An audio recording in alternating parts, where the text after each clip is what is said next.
So one of the things I do with my clients is I take them through the DISC assessment. Okay. So they have a better understanding of who they are, how they behave, what their motivators are. And then we look at that and we look at, okay, what type of strategies to build your database, to build your business.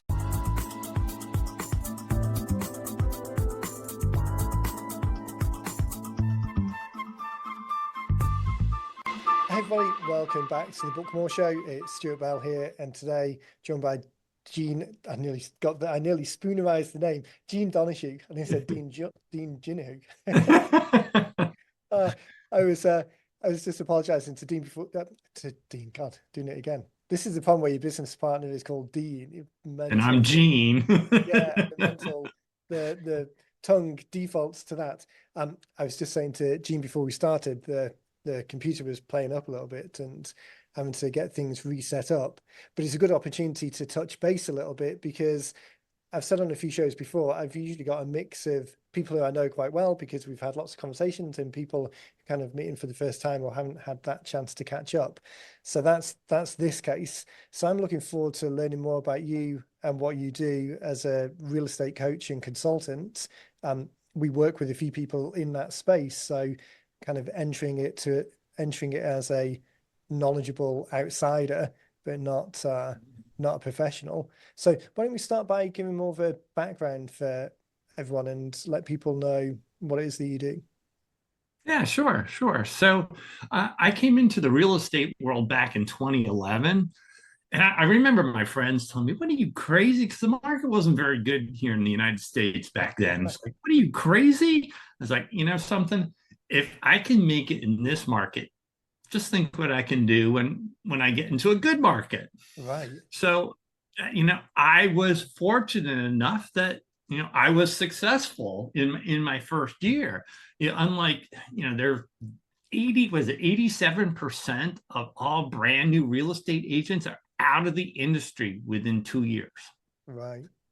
And Such I a, was one of those fortunate ones that put my nose to the grindstone and was able to eat, make a living. yeah.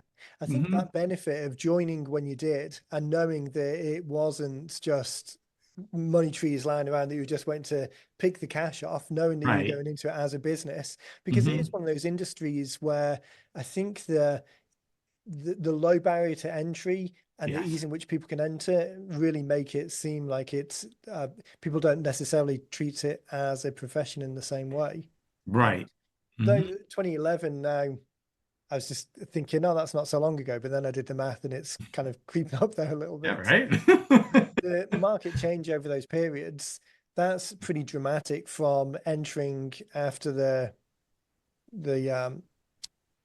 financial crisis and coming Hmm. in at a very um, changing environment in the real estate world. Yeah. And that's gone through a period of growth, and now we find ourselves back in another period of change. Yeah. So that that experience over that period and the realtors that you work with, what's kind of is there an underlying personality type or characteristic that people have got, the ones who manage to stick it out? So the ones who managed to stick it out, and back in 2011, there were at the time less than 1 million members of NAR, National Association of Realtors. Now we got what 2.4 million. So Right. during those times, and as I continued to progress through leadership in real estate, those who actually treat their real estate business as a business, take it seriously, and go out and do the things that are necessary to become successful. Those are the ones who are still here, and those are the ones who are going to continue to really explode their business. Because when it comes down to, we're all small business owners. Right. And so it's important that we have the proper mindset to run our small business. Because really, real estate is all about two things: proper mindset and robust systems. And when you combine those two together, that can really accelerate growth. So those who take it seriously, professionally, those people will succeed. If you treat it as a hobby, the results you will get will be, you know, Far less than below what you that. hope for. Right. It's such a Hmm. great point, that idea that the two elements, because I think everyone comes into, well, not everyone, but a lot of people come into the industry knowing the local area, being kind of a gregarious character and having lots of personal connections. So Hmm. the natural idea that, oh, hey, I know people and I'm good with people and I know the area and I know houses, so how hard can this be? But that as a jumping off point, it's only really one leg of the stool. That mindset to work through the difficult periods and the Hmm. systems to kind of professionalize it. The people who you work with, just talking a second about what it is that you do, but the people who you work with, do you find that they self-select themselves as being interested in those two other areas, the other elements, or are they coming with a, hey, I don't know what to do, I know I need to do something, and you've got a plan, so tell me about it? Yeah, it's mostly the latter Right. because most of the agents that I work with have been in the industry for, a couple of years, maybe. Every once in a while, I get a brand new agent, and that's fantastic because I can set that foundation for No them. bad habits. Yeah, yeah, exactly. But most who I work with, they're coming to me with the, oh my God, I don't know what to do. I don't want to be part of that 87%. So most of the work that I do with agents is really around tackling the root cause of agent failure. Right. And whether they know it or not, they're beginning to feel that, like, oh, I'm going to fail here. So what do I need to do? So that's really who my ideal client is, that person. They've been in the industry for a while, they've had some success, but they don't know how to take their business to the next level. I think the systems element of that is such a strong component because it really is, you get to the end of your own mental capacity based on the things that you've done in the past. And it's only by Hmm. changing those things that you can move to the next level. And Hmm. systems, I'm always conscious that my background is kind of like IT project management years and years ago, and Hmm. marine telecommunications even further back than that. So that's a Mm. very systematic engineering type approach to things. So I'm Absolutely. slightly biased towards the systematization of things, Hmm. but that also seems like it's the only way forward. Um, just as we were waiting to get started, we were looking at the books on the shelf behind you there and the email Right. up there. And Hmm. that's the premise of that book as well. The kind of idea of you can get yourself so far with what's in here, but as soon as you need to scale. Yeah. So those Hmm. ideas new for people, or do they, sorry, it's not the ideas, but the concept, is the concept new for people, this idea that systematizing is important, or do they have a familiarity of that and it's just they don't know which systems to put in place? Yeah. So yeah, they know that they need to have the systems, but they're not sure what systems need to be developed in what order. So I have what I call the big four systems. And first and foremost, you have to have a lead generation Yeah. and lead follow-up system. If you don't have that, you don't have a business. So Right. that's the first thing. And I look at that a little bit differently as well, in that a lot of real estate agents, they'll pick a system because somebody else is having success with that lead generation system, and they look at that person, they go, oh wow, they're doing a fantastic job. But then they begin to bring that lead generation system into their business, and it's not working for them. And it's not working for them because they haven't done the work up front to find out how they're wired, how they are, how they behave in different situations. So going back to my early days, it was, Gene, you have to call for sale by owners and expireds. Right. And I was like, okay. The most And stressful of all tasks. yeah, right, right. And I got a couple deals out of it, but there were days where it's like, I'd rather have somebody put a sharp stick in my eye than make these phone calls.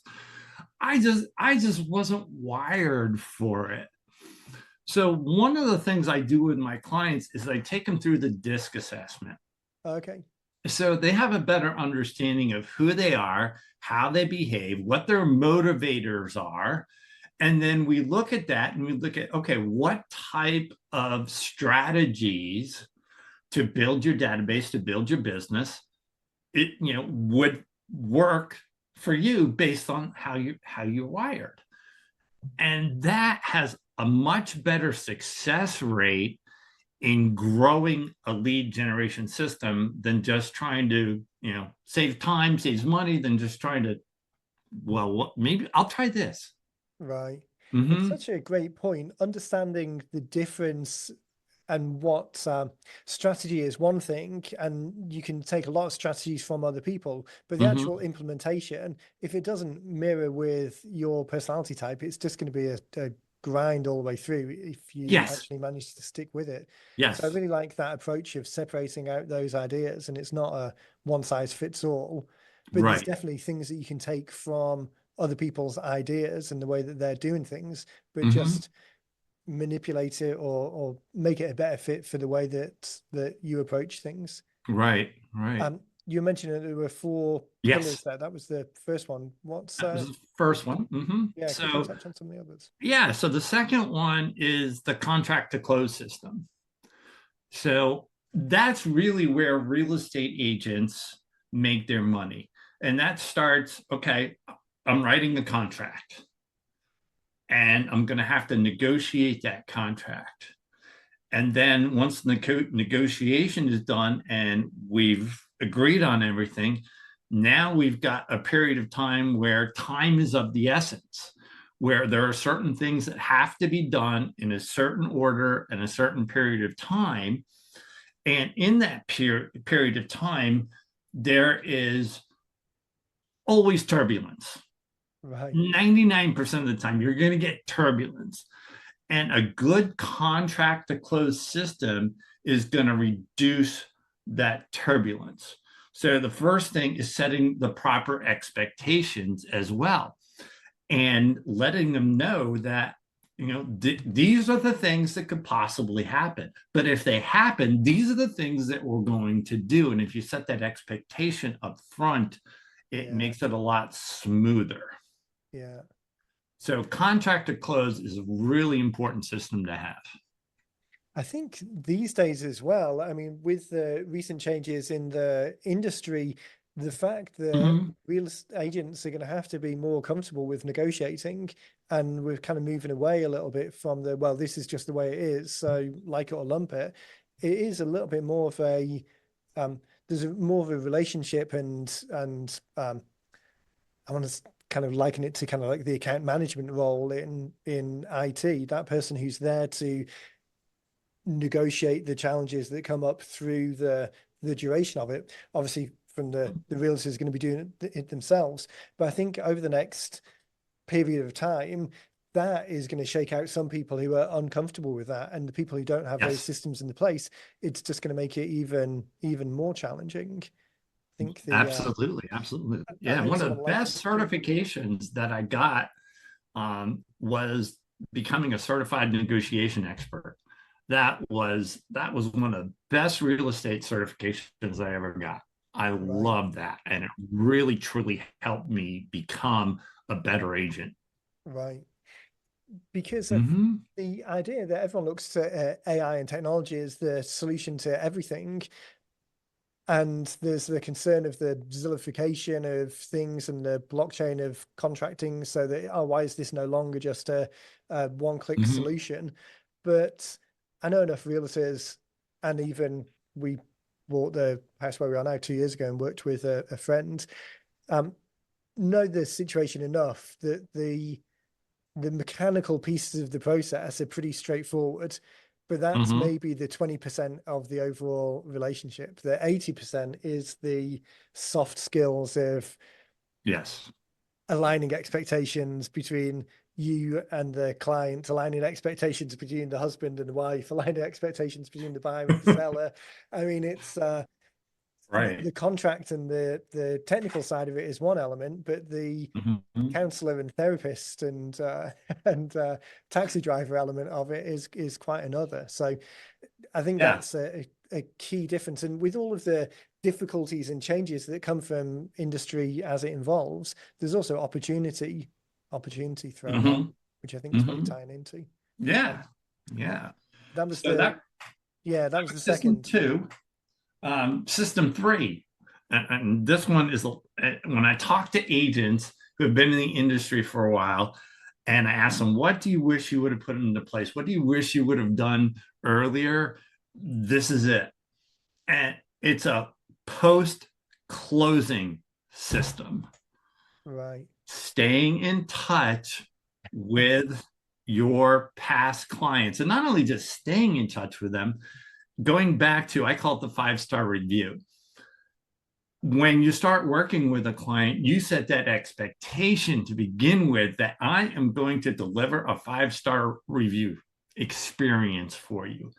And if I'm failing in that experience, I want you to call me out and let me know, Right. because I want to make sure I do the best job I possibly can. Because when we're finished, I want you to be 100% confident to say, call Gene.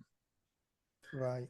And where this system sort of goes off the rails a little bit for agents is, yeah, they'll keep in touch with them, but they don't teach their past clients how to refer them.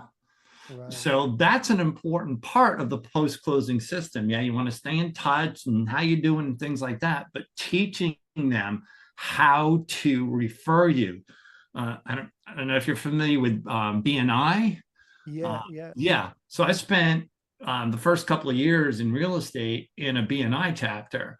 Right. And that's what it was all about, teaching you, the member, how to refer other members. Right. And that's a big missing part in a post closing system. I think so many people rely on the fact that, and we could do a better job. I mean, we do some amount of this, but we could definitely do better.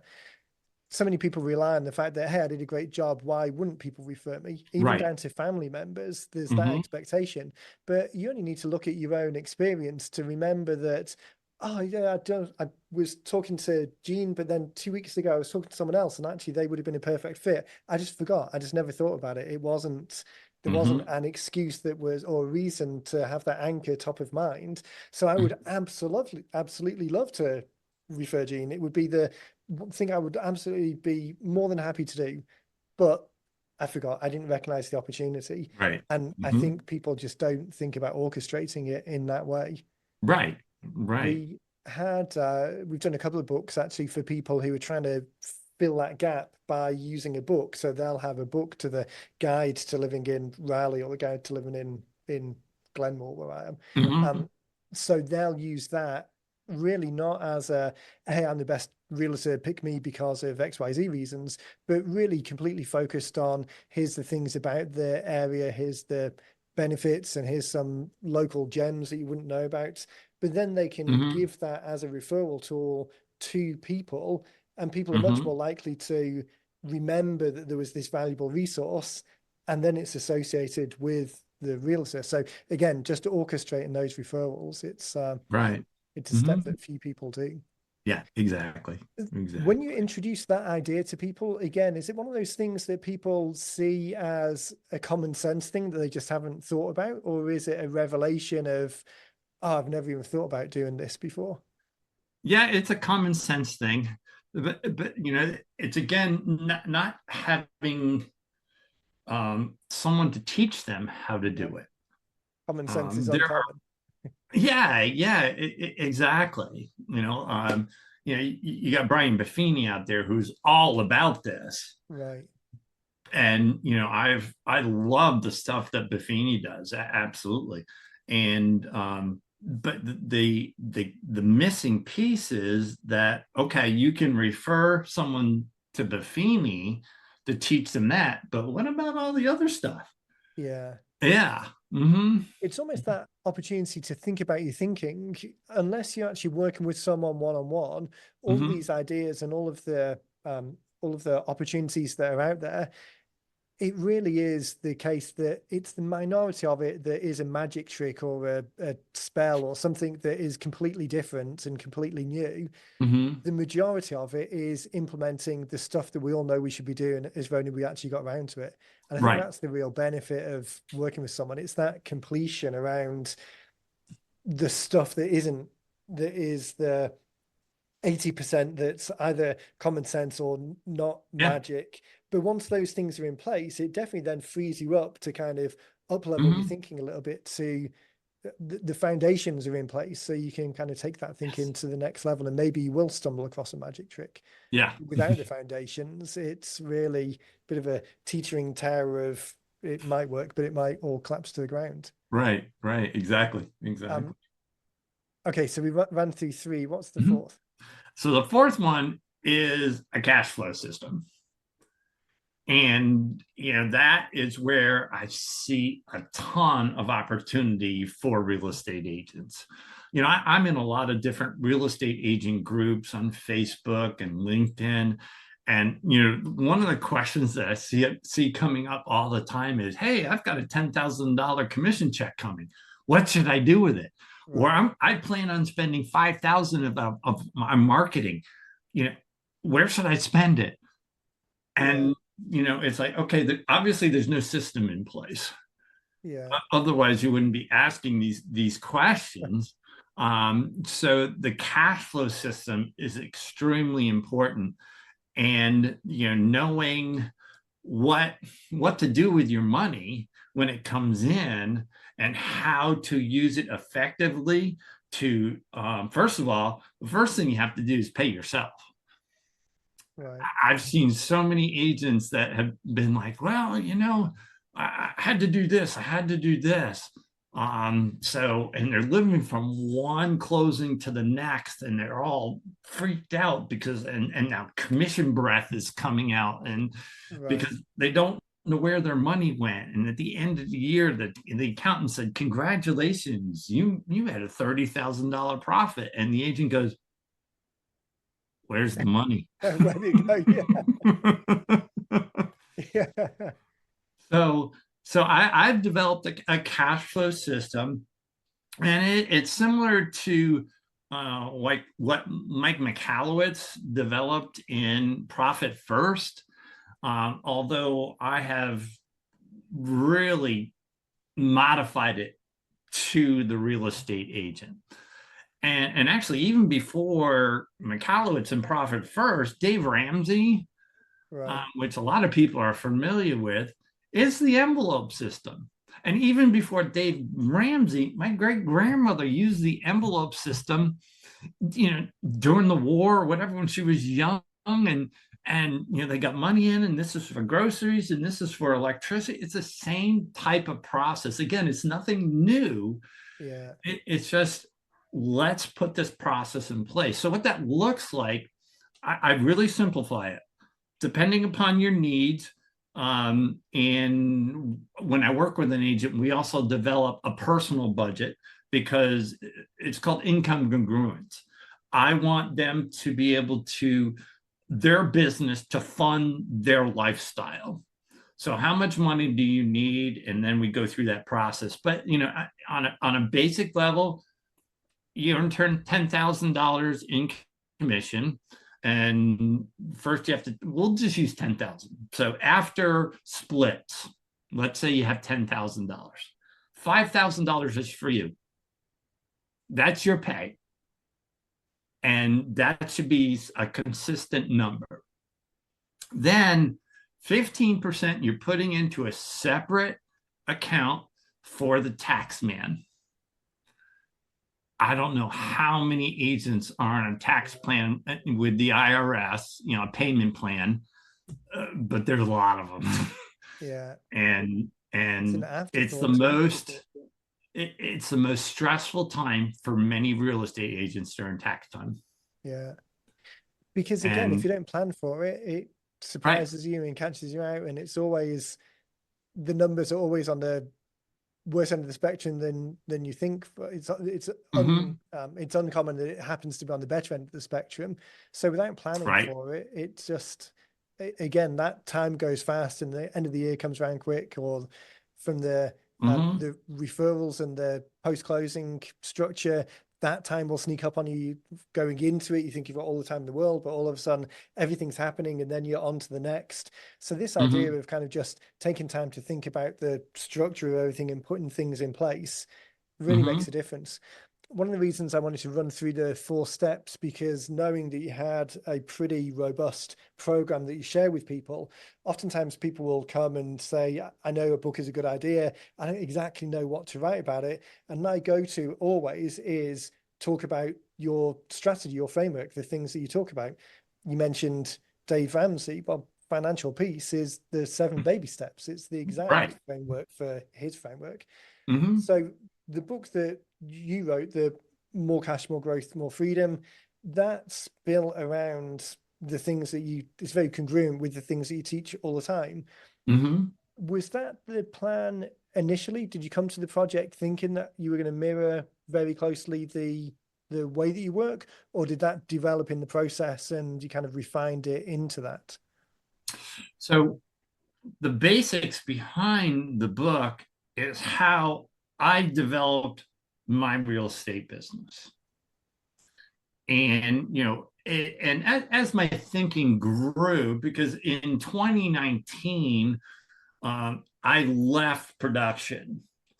So, and I went and took a role as a on one of the national companies. I was a national director for new agent training.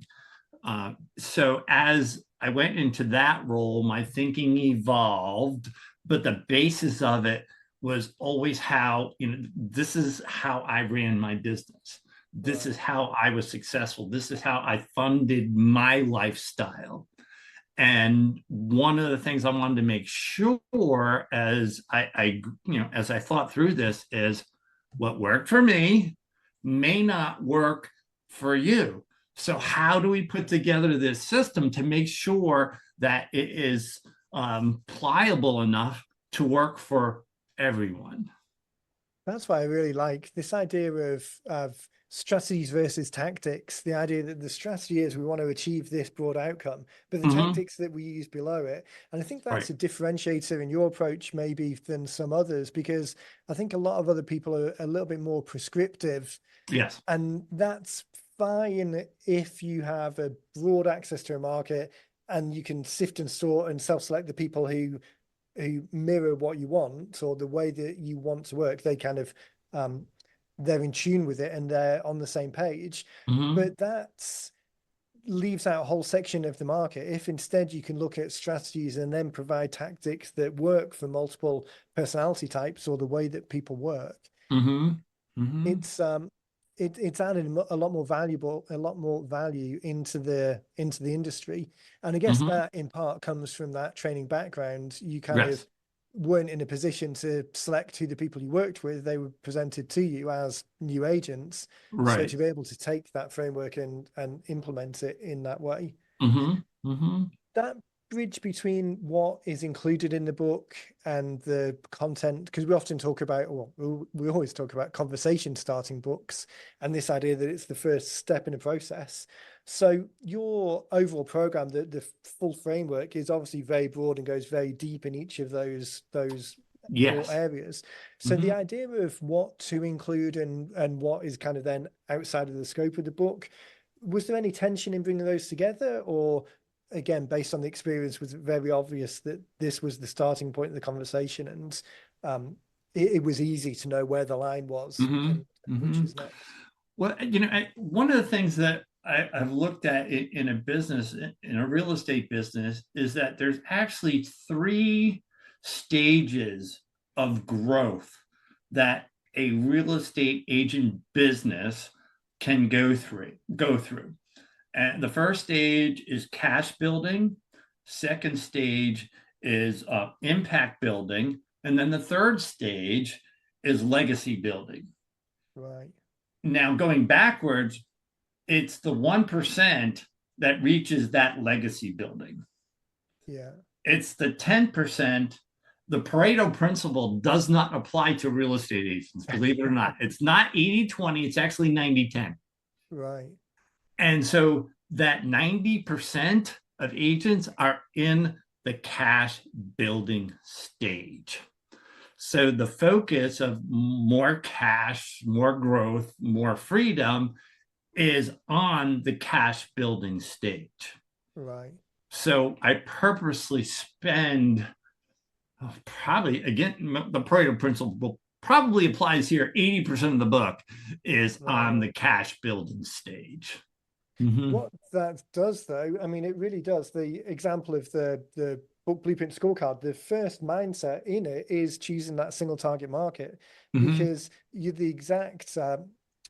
I'll use this as an example in the future, but this is the exact epitome of that idea that all of us as business owners can do a pretty broad breadth of things within our niche.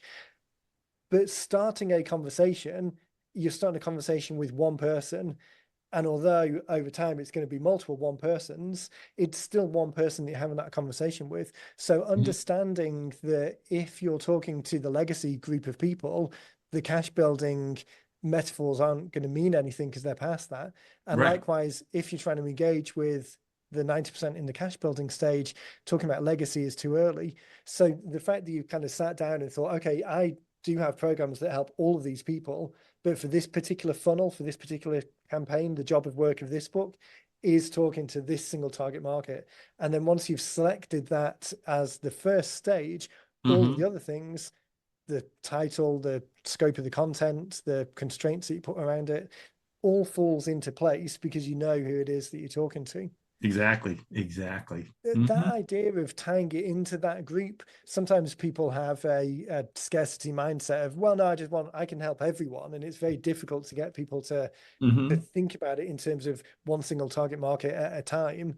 Was that a challenge at all? Or have you've been around long enough to know that that was the way to go?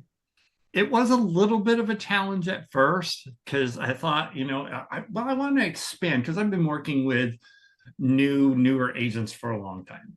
Right. And I wanted to expand my horizons, but I just kept on coming back to these agents that are in that building stage.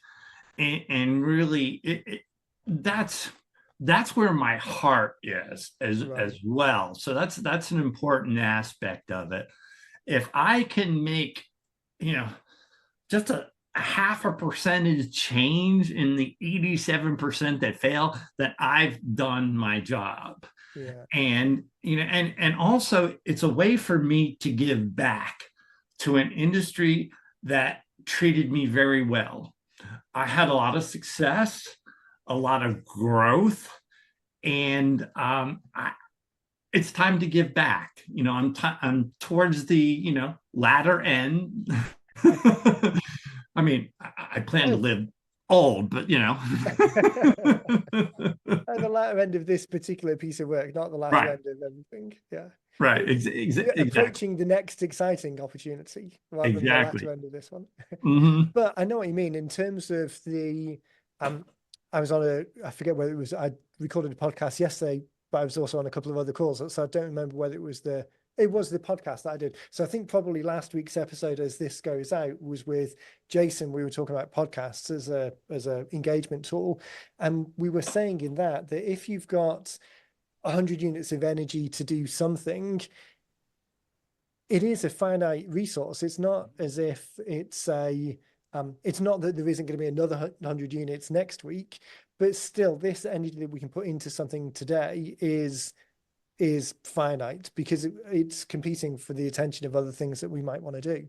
So Hmm. at least narrowing it down to making sure that all 100 units of energy make this particular activity as useful as possible, and then move on to the next one.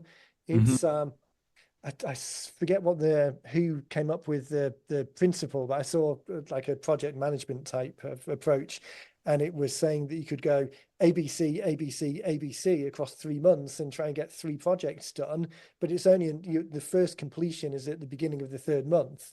ABC, ABC, ABC. It's not until you get to that third A. Whereas if you did AAA, BBB, CCC, it's still the same duration of time, but you've got completed projects all the way Right. through. So, Hmm. and assuming that must be the same with the people who you're working with, trying to get people to focus on completing the one thing before moving on to the next. Makes a Absolutely. difference. I mentioned incongruence. That's got to be the first thing that we really focus in on is what is what is your lifestyle today?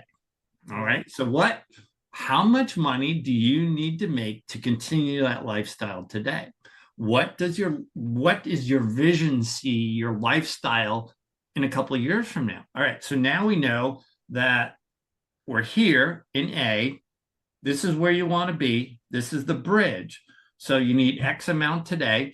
How much in commissions do you need to make to support today? And then how do you need to grow your business to get to the other side of the bridge? You right. ask so many agents, it's like they're newer agents, well, how much do you want to make in real estate? And 99% of the time, the answer is $100,000. Right, Why? right. Why is that important What's to the plan? you? Yeah, yeah, Yeah, yeah, so yeah. that's the first thing we really start to focus in on because then you have a plan on how to grow your business. Right. Whereas if you start like, well, I want to do X amount, but what's the why behind it? What's the big why behind it as well? Yeah. Mm-hmm. And if 100,000 requires 100 units worth of energy, but really you only want to put 20 units of energy into it, then at Mm-hmm. least acknowledging that incongruency and having a better, or realizing that 20 units worth of energy will give you everything that you want. So what's the return on that additional Mm-hmm. time? It's not Mm-hmm. until you actually think about it. It's like you were saying before about the tactics and the strategies, just trying to replicate what someone else is doing without thinking whether it's a good fit for you or whether it supports the rest of the business. It's Mm-hmm. that Mm-hmm. thinking about it that makes a difference. Yeah. Um, so I think from this call, that was the one thing that I really wanted to get across to people, not only to share your story, but also this idea that it's easy to get hung up on what the book could be or what can be included. But I think for the majority of business owners out there, if you've been doing something for more than a year, you've really got the beginnings of that conversation in your head Yes. already. And Mm-hmm. it's easy to undervalue because you've got 20 years in the business and you forget what those beginning steps are, or you can do a wide breadth of things. So it's difficult to narrow down to the conversation and how it provides value to that group of people. But I think what you've done is really identified that group and delivered that value within the pages of the book, knowing that it's a conversation starter. And the next step is to go in a little bit more detail. Yeah, one of the benefits also to me is the as the author is it really helped me focus in my thinking as well. And through the process, my thinking has evolved also Right, into what we've come up with today, the final version of of the book. So yes, it took me a little while to get through the process, but it was so worth it. right. And from this process we have the book, and from the book I have a brand new coaching program as well. Right. Ah, fantastic. Yeah. Mm-hmm. And Mm-hmm. again, it's one of those things where unless you were forced to sit down and have to go through those steps, there was an external force making you kind of articulate things in a particular way and join them together in a particular way Exactly. because it's trying to fit in between a front and back cover. Mm-hmm. When else would you have sat down and done that exercise? I mean, it's Yeah. unlikely because of all of the other stuff that's going on day to day. Yeah. Yeah. It's Exactly. actually a little bit of a tangent, but for I mean, probably for more than a year, I've wanted to add in a community element to the 9 Minute Books program to have a because we've helped over 1,000 people over the years. So to have a community where other people can like share best practices or what they're doing, we can add additional stuff into the process because obviously there's some degree of constraint in just getting people through the steps. But Mm-hmm. one of those elements is this idea of the version 2. So the difference between a traditional book and a conversation starting book, the fact that a 90-minute book is a fast project compared with a big 6-9 months project, which is more of a traditional approach. The benefit of that is getting something out there, and it's almost like a lean methodology. It's getting something out there customer facing, so you can get that feedback and maybe pivot down the track rather than putting all of your eggs in one basket into a big project that maybe misses the mark. But this idea that you went through, this version 2 of, okay, version 1 is my initial thinking, it gets it out there. If I choose to, I can put it out there and get actual feedback. I may see it and want to do the next iteration myself. But the community side would help us, would give us a forum for helping people go through that version 2, bringing together the thinking into something a little bit more structured than maybe they had when they came to it, where people Yeah. come to it with a good idea and having some value to help, but being able to structure that. So I'm glad that we did this call, because it's another reminder that I really need to get that community element Awesome. set up. Yeah, that would be definitely a great value add to Right. the program, without a doubt. Yeah. And Hmm. there's so many calls, either podcasts like this that we do, or the strategy calls that I do with people. And these conversations, I mean, I really enjoy talking to people about this opportunity to amplify a little bit further. So, Hmm. yep, I'm by the time this podcast goes live, I'll have sent an email out to all of the customers that we've worked with and the people we're currently working with, floating that idea and gauge a Hmm. little bit of feedback. But yeah, Nice. thank you. It's that's something that's useful come from it. But I mean, so we can wrap up now. We're done. But seriously, I think as people are listening to this, and obviously we email out to all of our list, which is a mix of clients that we've worked with and people who have expressed an interest. Hmm. But there's a couple of shows that we've done now where people have said from the project. In fact, the show that's going, we're recording this in early May. The show that's going live this weekend is with Donna and Jeff, and they both said the same. They have created now a separate business which was talking about something that came from the book. The book was talking about, we recorded a few weeks ago, so I might get the details wrong in the specifics, but it was legacy planning type, business transition type world. Hmm. And from the book, which brought together some of their ideas, just as you were saying, they've got a whole separate business unit now, which is dedicated to taking this element to the next step. So it's Yeah. Hmm. yeah, Hmm. it's And definitely something, I think, because it's a, when we think about those 100 units of energy and the timing, it's a bringing together of the energy and the timing. hmm.